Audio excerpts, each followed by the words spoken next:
Здравствуйте, на канале НТС Новости, в студии Елена Кобзева и Джолдош Исаков, и вначале коротко о главном.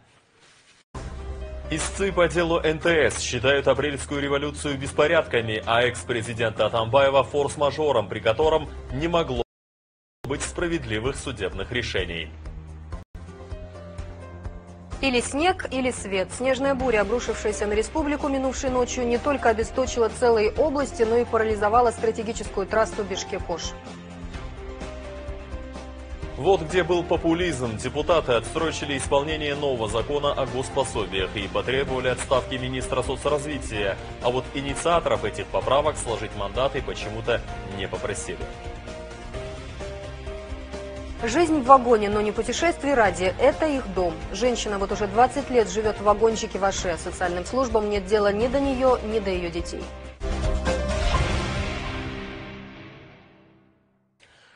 Генеральная прокуратура и партия СДПК должны защитить честь и достоинство действующего и бывшего президентов.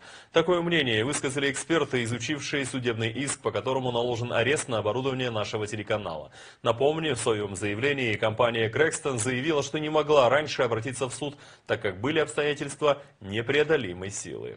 В их числе истец называет беспорядки 2010 года в период правления Алмазбека Атамбаева. Эксперты говорят, по сути, юристы компании Грекстон называют преступлением события, которые в стране признаны народной революцией. Таким образом, следственные органы должны немедленно начать проверку материалов дела и самих истцов, говорят юристы. Исковое заявление юристов компании Gregson Capital теперь может обернуться для них самих серьезными последствиями.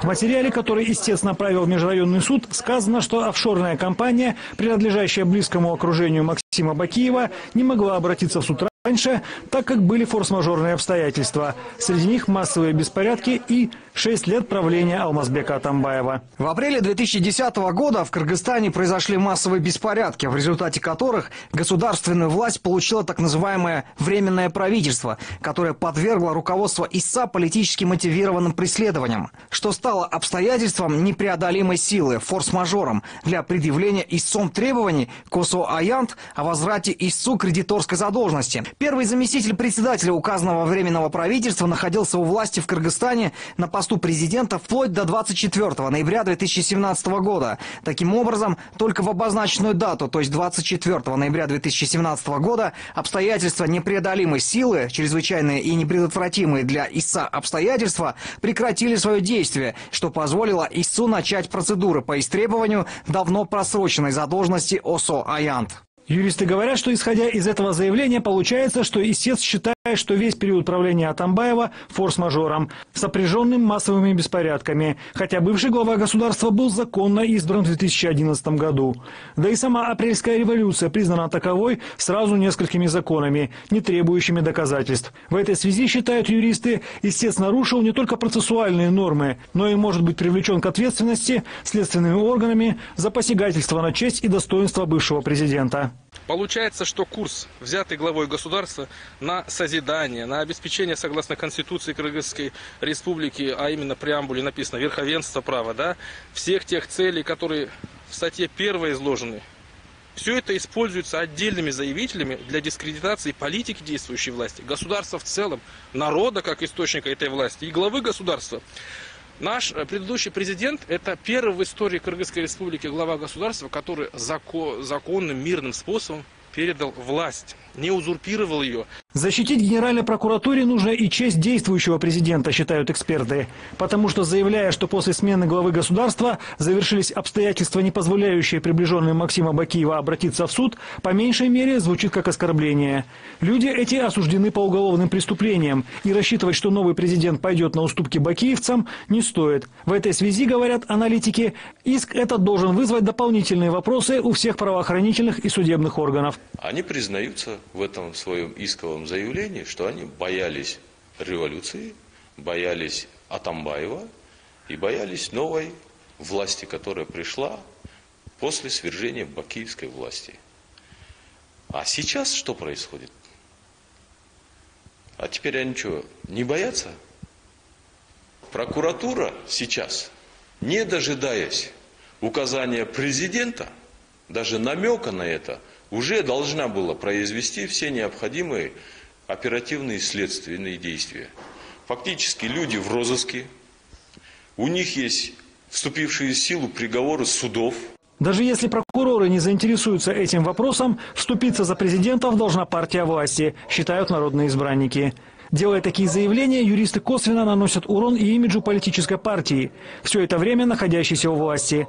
В связи с этим исковое заявление Грекстона должно получить и политическую оценку Джугурку Кенеша. Грекстон компаниясы бұларды түзден-түз өте қату айып қойған.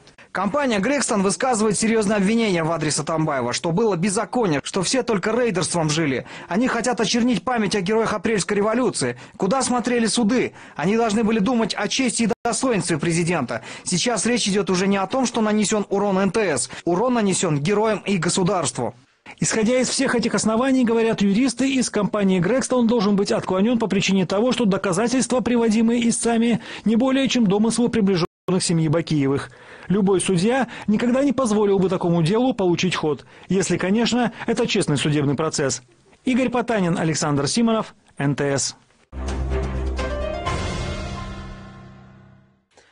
Выпавший обильный снег по всей республике одновременно порадовал и огорчил кыргызстанцев. Осадки, конечно, принесли в республику новогоднее настроение, зато оставили полстраны без электричества. 10 районов Чуйской и Таласской областей оказались без света из-за мокрого снега и порывистого ветра. До 30 метров в секунду обламывались ветки и обрывались провода. Аналогичная ситуация случилась и в ряде сел и городов Ошской и Баткенской областей. Для ликвидации аварийных отключений задействовали сотни ремонтных бригад. Резкая перемена погоды фактически выбила из колеи водителей. Из-за аварий на линиях электропередач на многих столичных перекрестках не работали светофоры. Ну а загруженный трафик в условиях снегопада и гололеда повлек за собой многочисленные аварии на улицах столицы. В утренние часы полный коллапс наблюдался на центральных улицах города, таких как проспект Чингиза Айтматова и Байтик-Батыра. Это несмотря на то, что муниципалитет еще с ночи принялся спасать город от снега. Как сообщает Кыргызгидромет, за минувшую ночь в Бишкеке выпало 40% месячной нормы осадков. Толщина снежного покрова достигала 12 сантиметров. Под тяжестью мокрого снега в Бишкеке упало несколько деревьев. Пострадавших нет. По словам автолюбителей, к такому явлению, как снег зимой, муниципальные службы оказались не готовы. Дорога очень скользкая, снег налип, замерз, ухабы везде. Надо же было соль с песком посыпать. Предупреждали же о сильных осадках. Ой, ужас. Ужас, Кен. Убирать надо было вовремя. В городе нигде не почистили, не чистят до сих пор. Наверное, я думаю, не будут до сих пор чистить и не будет чистить. Как сообщают в самом муниципальном предприятии «Тазалык», первые бригады снегоуборщиков выехали почти сразу после начала снегопада, то есть около 4 утра. Причина, по которой сотрудники предприятия не успевали очищать улицы от снега, в том, что он валил слишком обильно и не переставая. По плану муниципальные службы должны следить за состоянием более 200 улиц Бишкека. Для такого объема работ снегоуборочной техники, имеющейся в наличии, явно недостаточно. 18 единиц МАЗ вышло, 2 погрузчика, 4 УХМ, 4 маленький трактор для очистки тротуара. До 9 часов утра у нас было израсходовано и нет материалов, в том числе песок 180 тонн песка и 12,5 тонн технической соли. Кроме того, как сообщают на предприятии, с 5 утра по тревоге были подняты более 500 дворников. Наша бригада здесь с 7 часов утра. Тракторы вышли еще раньше, где-то в 5. На этот раз снегопад очень сильный. Сложновато немного, но ничего, убираем. Зима пришла, так должно быть. Снег идет, работаем. Порывы ветра минувшей ночью местами достигали 30 метров в секунду. В результате обрыва линий электропередач без света остались 10 районов Чуйской и Таласской областей. Для устранения неполадок были привлечены 128 бригад оперативно-выездных электромонтеров и вся имеющаяся спецтехника. В результате вот этого мокрого тяжелого снега, там, где у нас голые провода, воздушные линии электропередачи, они провисли. Где-то под тяжестью снега повалились ветки деревьев, что привело к обрыву проводов. Где-то повреждены изоляторы и другое энергооборудование. К этому часу более 70% обрывов линий электропередач уже устранены. Восстановительные работы продолжаются. На этот сезон было заготовлено около 11 тысяч тонн песка и 850 тонн технической соли. Этого запаса инертных материалов, по словам муниципальных работников, должно хватить на всю предстоящую зиму. Болот Исаев, Нурбек Капаров, НТС. С не меньшими трудностями в результате снегопада столкнулись и жители южных регионов. На данный момент уже известно об одном ДТП с летальным исходом. Минувшей ночью автомобиль марки BMW съехал с дороги и упал в реку Акбура. 19-летняя девушка погибла на месте. ДТП произошло по улице Терек-Батыра. Как сообщают в Управлении безопасности дорожного движения, всего в машине находилось 5 человек. Шквалистый ветер навел беспорядки и на главной площади города, частично повредив установленные там новогодние инсталляции. Непогода также привела к обрывам линий электропередач, так что ряд сел и городов Ошской и Баткенской областей остались без электричества. Из-за резкого ухудшения погоды перекрыли и стратегическую магистраль Бишкек-Ош. Сегодня на 192-м километре автотрассы сошла лавина. Под снегом остались 3 автомобиля. К счастью, обошлось без жертв. Министр чрезвычайных ситуаций Кубатбек Буронов сообщил, что в данное время снежные завалы расчищает спецтехника. По причине обильного снегопада в районе перевала образовались большие пробки. Во избежание ДТП и человеческих жертв на трассе Бишкек-Ош закрытый ряд постов. Среди них Сосновка, Орал в городе Каракуль. Запрещено передвижение легковых и грузовых авто на перевале Отмок. В МЧС отмечают, что с 27 по 29 декабря в нескольких местах автодороги ожидается сход снежных лавин. Поэтому до 31 декабря министерство будет проводить работы по вынужденному спуску снежной массы при помощи артиллерийских расчетов.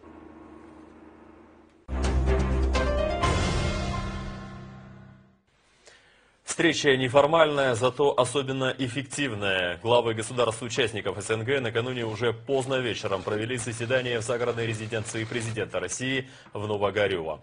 Президентов 8 стран – Азербайджана, Армении, Белоруссии, Казахстана, Кыргызстана, Молдовы, Таджикистана и Узбекистана там встретил российский лидер Владимир Путин.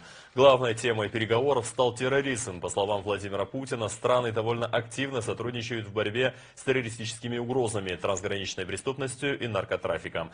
Но это взаимодействие нужно усиливать, это же отметил глава нашего государства.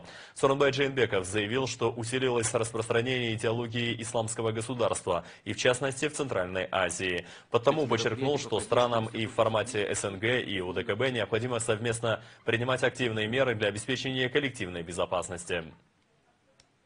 Ситуация на Ближнем Востоке все еще вызывает обоснованное опасение в распространении террористической угрозы со стороны международных бандформирований. Необходимо принять превентивные меры со стороны соответствующих структур СНГ и УДКБ по пресечению контрабанды наркотиков, оружия, боеприпасов, а также нелегальной миграции, которые используются для финансирования деятельности международных террористических и религиозных экстремистских организаций и переброски их рекрутов через государственные границы. Прояснил ситуацию глава Кыргызстана и с возможным участием кыргызских военнослужащих в послевоенном урегулировании в Сирии. Разговоры на эту тему, отметим, давно муссируются в СМИ, как в отечественных, так и в зарубежных. И на сей раз журналисты одного из российских изданий поинтересовались у Сооронбая Джейнбекова, готов ли официальный Бишкек принять ограниченное участие в миротворческой операции под эгидой ООН. На что глава нашей республики ответил конкретно и понятно. По его словам, Кыргызстан никаких приглашений ни от кого не получал и не ведет с какой-либо стороной никаких переговоров по отправке наших военных в Сирию. Кроме того, реализация данного вопроса потребует не только единогласного решения всех государств-участников ОДКБ, получения положительной резолюции Совета Безопасности ООН, а главное – согласия парламента нашей республики.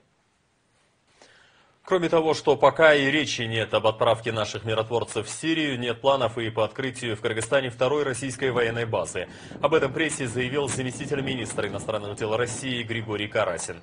По его словам, риски обострения террористических угроз в Центральной Азии действительно возрастают. Как отмечает Карасин, эмиссары международных террористических организаций проявляют все более заметную активность на подступах к региону. Известно, что идет переток боевиков из Сирии и Ирака на север Афганистана, потому они и активизируют свою деятельность на территории сопредельных стран, включая Центральную Азию.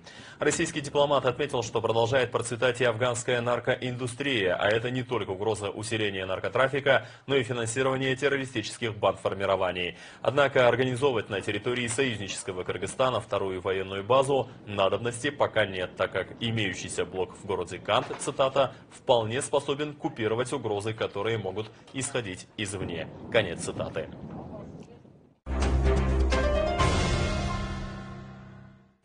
Сегодня парламент сразу во втором и в третьем чтениях одобрил просьбу правительства дать отсрочку по введению в действие скандального закона о госпособиях. Документ, напомним, с нового года предусматривал выплаты только тем семьям, где 3 и более детей. При этом семьи, где менее 3 детей и которые действительно нуждаются в господдержке, могли остаться без нее, а это около 30 тысяч детей. Самое интересное, что когда летом принимали этот закон, его инициаторы и профильное министерство об этом отлично знали.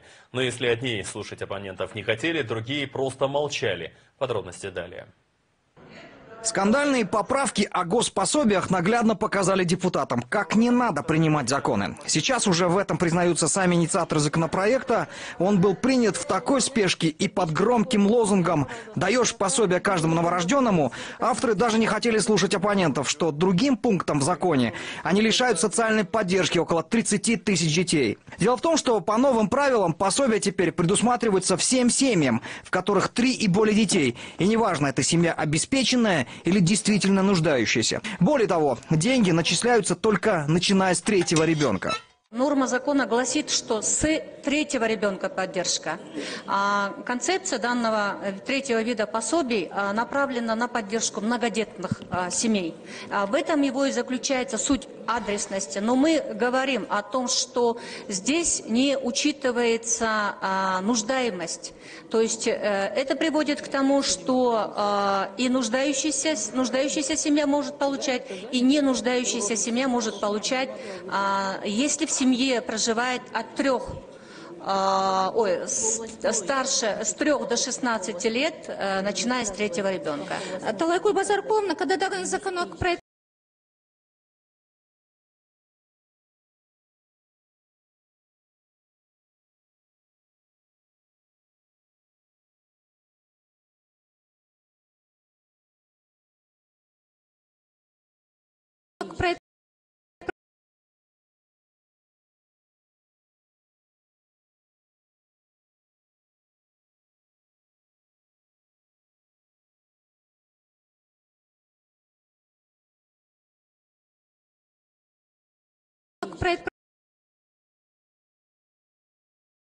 Норму об адресности социальных пособий. При этом норму про Сюинчу просят оставить в силе и начать выплачивать их с 1 января нового года. С этим никто не стал спорить, а вот в вопросе про пособия малоимущим семьям решили все же разобраться. А кто будет отвечать за эти ошибки?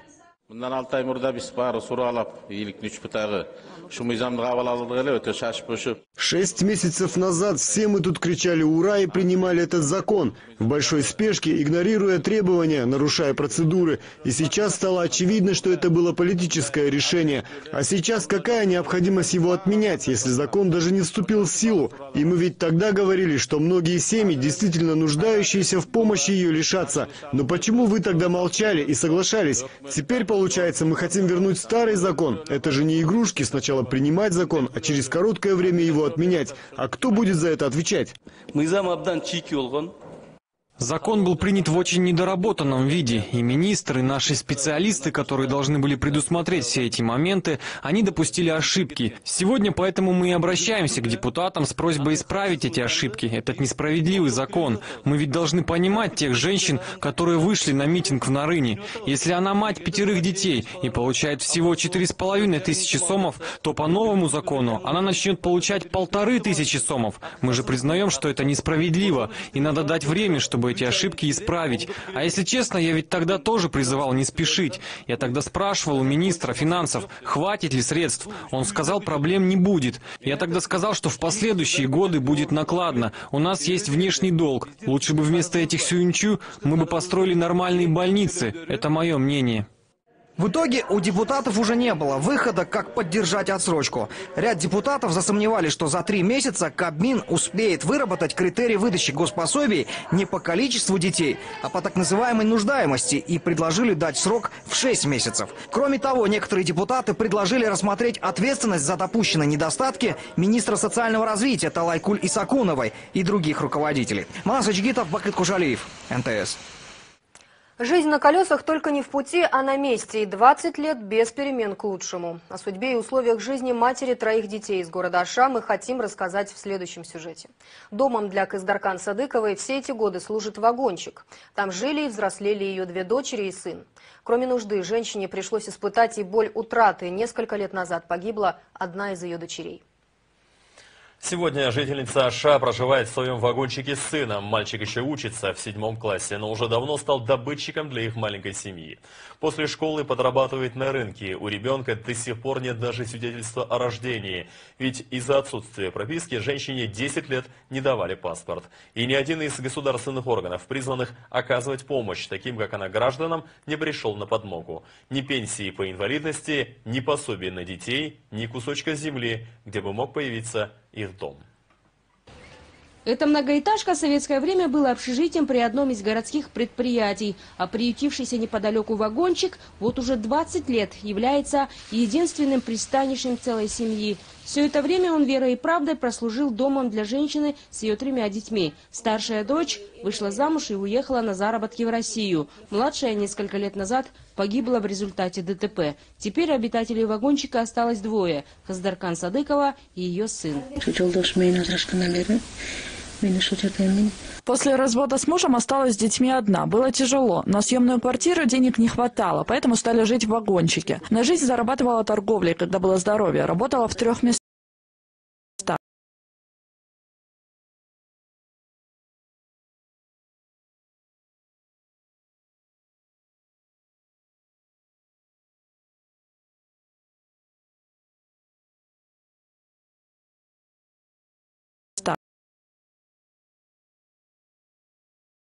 Оставив женщину на дороге. С тех пор у нее проблемы с ногами, затронута и нервная система. Врачи запретили поднимать тяжести и, конечно же, расстраиваться. Несмотря на явную трудную жизненную ситуацию, никаких социальных пособий женщина не получает.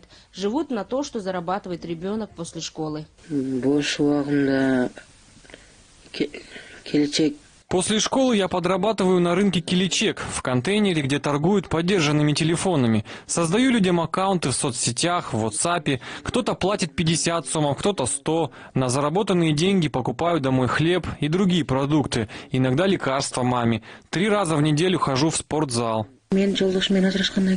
Когда у меня закончился срок действия паспорта, я 10 лет не могла получить новый, из-за того, что не было прописки и постоянного места жительства. Ну а так как у меня не было документов, мы до сих пор не можем получить свидетельство сыну. А без него моего мальчика не брали в школу. Хочу выразить благодарность директору школы, где он сейчас учится. Она случайно узнала о нашем положении и помогла устроить сына в школу. Супруг Каздаркан ничем не помогает своим детям. От государства за все эти годы женщина не получила ни тыина, ни пособий на детей, ни пенсии по инвалидности, ни алиментов. Куда бы ни обратилась, в ответ лишь слышала отказ. Чиновники заявляли, что ничем не могут ей помочь, ведь у нее нет прописки. Не раз обращалась и в мэрию с просьбой выделить ей участок. Кто, как не она, при ее жизненных обстоятельствах нуждается в кусочке земли, но и в муниципалитете ей не помогли. Когда я вырасту, хочу стать программистом, а еще служить в спецназе, чтобы заработать денег и построить теплый уютный дом, чтобы моя мама жила в тепле и никогда не болела. Вот такая у меня заветная мечта. Однако до тех пор, когда Максат сможет исполнить свою мечту, еще далеко. Мальчик учится только в 7 классе. Эта небольшая семья остро нуждается в помощи, даже в самом элементарном – в продуктах, одежде, лекарствах, не говоря уже о должном внимании со стороны государственных органов, которые давно должны были оказать поддержку и помощь больной женщине и ее малолетнему сыну.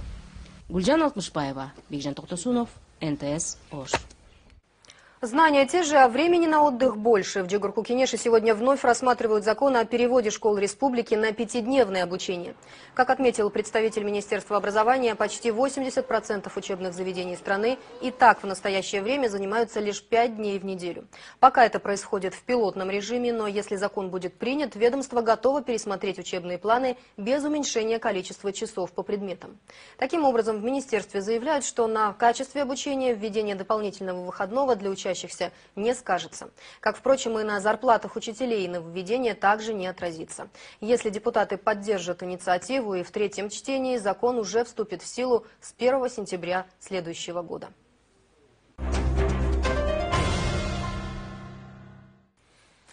Рабочая группа МВД изучает действия сотрудников столичной милиции и Свердловского районного управления. Комиссию создали на основании многочисленных жалоб бишкекчан. По их мнению, им необоснованно отказывали в принятии заявления о нарушении их прав и совершенных в отношении них преступлений.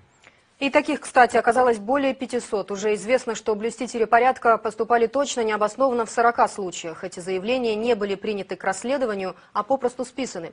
Юридическую оценку действий милиционеров теперь должна дать Генпрокуратура. Именно туда передадут все материалы по окончанию расследования. Заявление Эркин Абдыкадыров написал еще в июле этого года. Жаловался на людей, от мошеннических действий которых пострадал. Сначала документ попал в ГУВД, оттуда в нижестоящую инстанцию, в Свердловский РОВД. Однако в возбуждении уголовного дела следователь отказал. Хотя, по словам мужчины, эти люди, кроме него, обставили еще нескольких граждан. Я обратился с коллективным заявлением, но за это все время ни одного человека, ни меня, ни других потерпевших ни разу, как говорится, не пригласили, не опросили. И через какое-то время оно было закрыто. И то тихо было закрыто.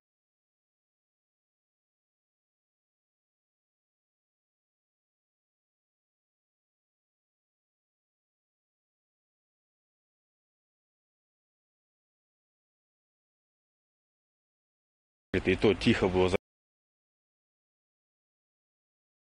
Милиции, в частности, в Свердловском РОВД, замечали очень много странных вещей. Это уже говорят в общественном совете. Была даже встреча с личным составом. После последовала служебная проверка. Кое-кто из начальства даже был отстранен. На действия Свердловского РОВД до недавнего времени поступали разные устные только сведения на имя общественного совета, но было одно письменное обращение на действия следователя, на то, что следственные действия были неправильно, необъективно проведены, в результате чего было принято неправильное решение.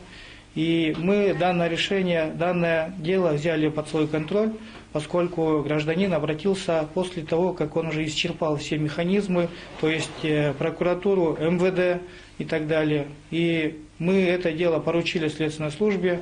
До сегодняшнего дня очень, конечно, для нас странно, что следственная служба молчит и по этому делу свое какое-либо решение нам не донесла. На действия следователей Свердловского РОВД жаловались многие бишкекчане, в том числе и предприниматели рынка Дурдой. Для разбирательства даже создали рабочую комиссию из сотрудников Центрального аппарата Министерства внутренних дел и Управления столичной милиции. Правоохранители изучили более 500 отказных материалов. Сейчас в настоящее время по Свердловскому району полностью проверяются все материалы поступивших жалоб, заявлений.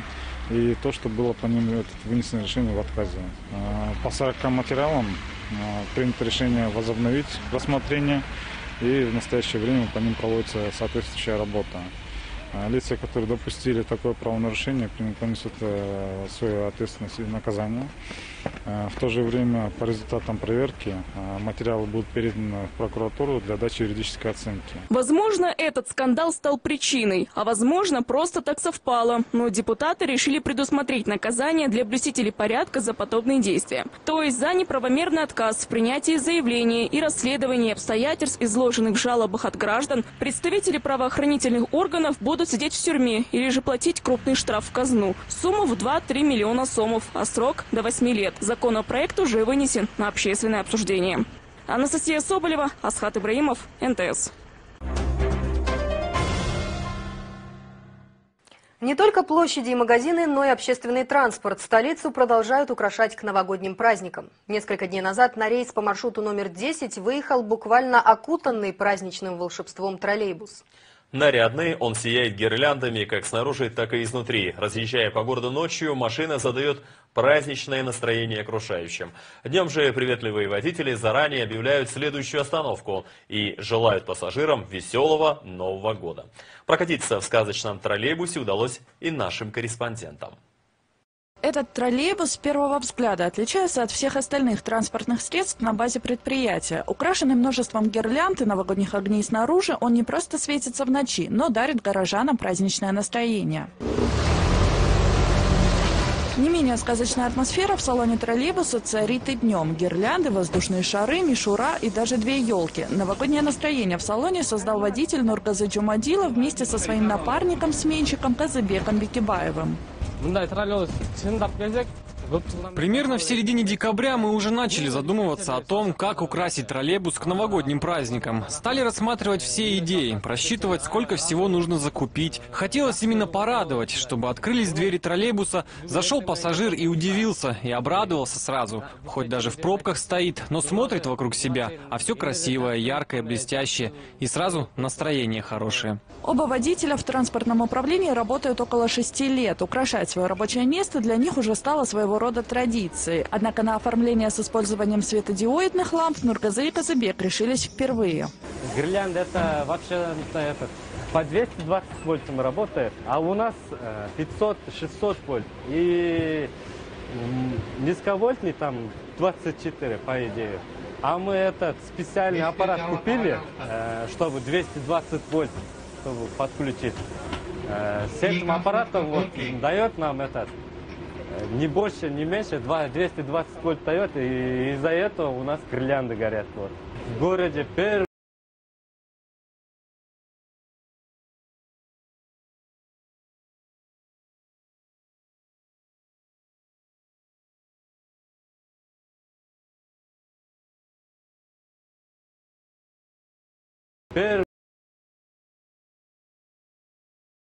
Процентов суммы, заработанной за месяц. Однако главное, признаются мужчины, порадовать пассажиров. Вообще обалдела, когда зашла. Дай бог, чтобы наш Кыргызстан так же процветал, как наш троллейбус. Весело сразу становится. Чувствуется, что скоро Новый год.